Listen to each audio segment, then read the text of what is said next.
Hello, and welcome to my channel. My name is Jonathan Cohn, and today I have my book review of the book The King of Torts by John Grisham, a legal thriller that he wrote back in 2003.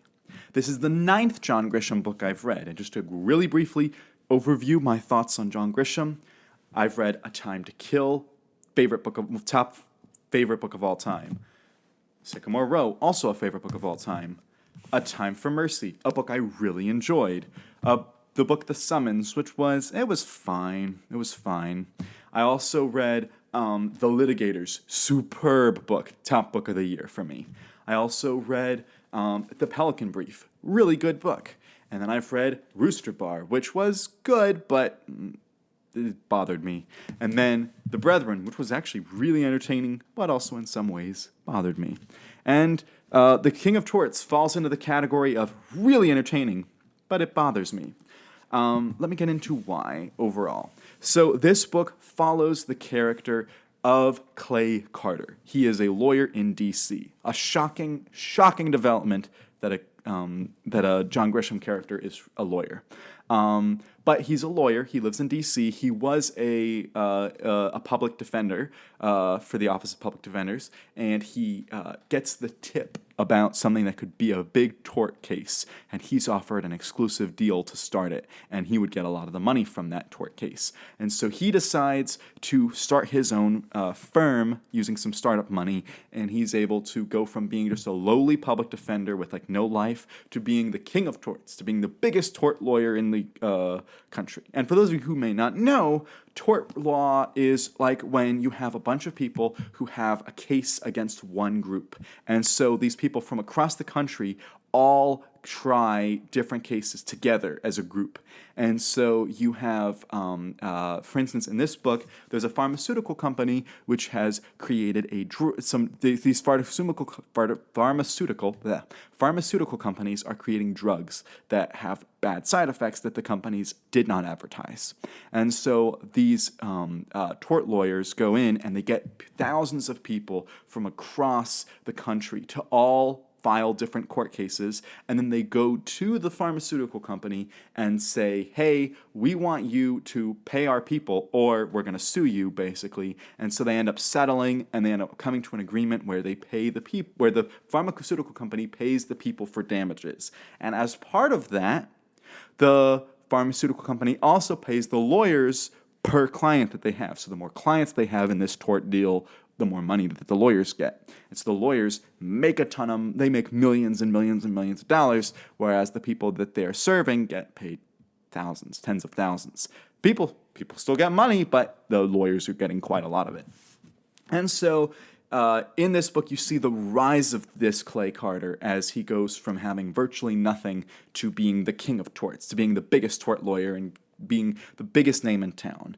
And it's funny because he was dating this girl named Rebecca Van Horn, and her parents hate him, and they think he has nothing in his life, and her parents are big business people, political people in Washington, and so they want their daughter to marry someone big, and so they end up marrying their daughter off to someone else, and then it's like, look how big this guy, Clay Carter, is, and so he ends up rubbing it in their face, and finding his own hot girlfriend instead to rub it in, and it's kind of funny.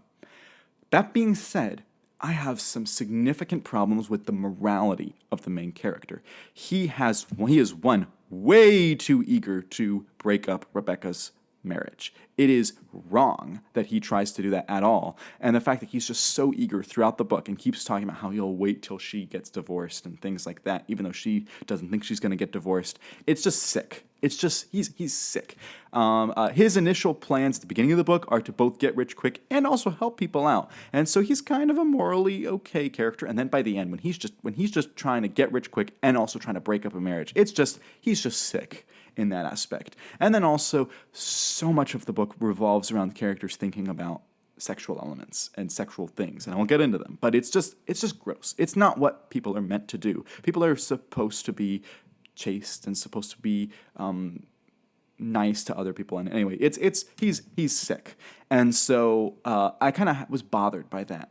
And when I was thinking about how I feel about this book, you have John Grisham writes two types of characters, lead characters. You have the characters in his, Jake Brigance books, the character Jake Brigance, or you have the main character in the Litigators, David. Why am I forgetting his name?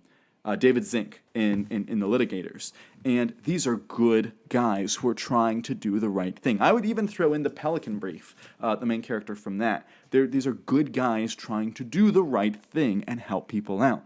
And those books have, it's in my mind, a higher pedestal because you're following morally nice people, and it's delightful to read about them, and you're happy that they're doing the right thing. They're not perfect by any means, they're flawed, but they're morally good people trying to help out. And so I feel so drawn to those stories. Whereas you look at books like The Summons, you look at The Rooster Bar and The Brethren, particularly Rooster Bar and The Brethren, the people in here are scumbags. They're terrible, awful people. And these types of books are why lawyers probably don't like Grisham, because he is kind of portraying lawyers in a bad light in these books.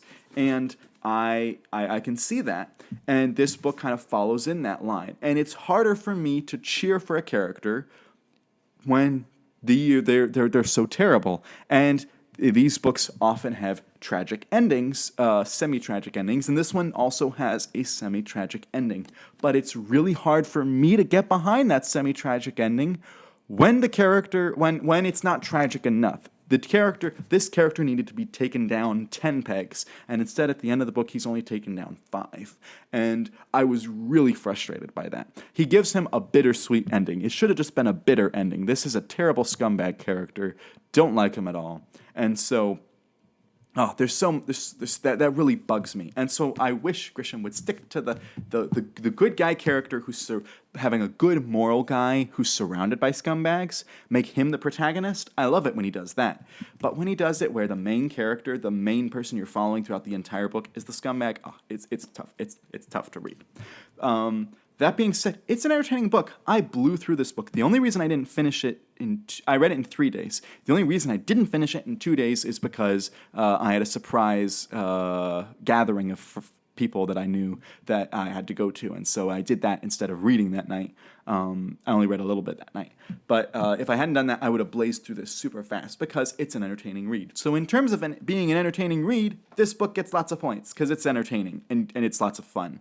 But at the same time, it just bugs me to no end that it has this morally frustrating character. So if you've read The King of Torts, let me know your thoughts on it in the comment section down below. Do you agree with me that he should have gone down further at the end? Or do you believe that, no, John Grisham knocked him down enough, he's fine? Let me know all your thoughts on that in the comments section down below. Let me know other John Grisham books that are your favorites. If you've read one of the other books of his that I've reviewed, let me know that. You can find my reviews of his other books. Just search the title of the book and my name. So type in The Litigators, Jonathan Cohn. You'll find the book review on YouTube. And let me know what books of his you want me to read next. I have a few that I've collected, but I want to know what you guys think. So until next time, I'm Jonathan, and thank you for watching.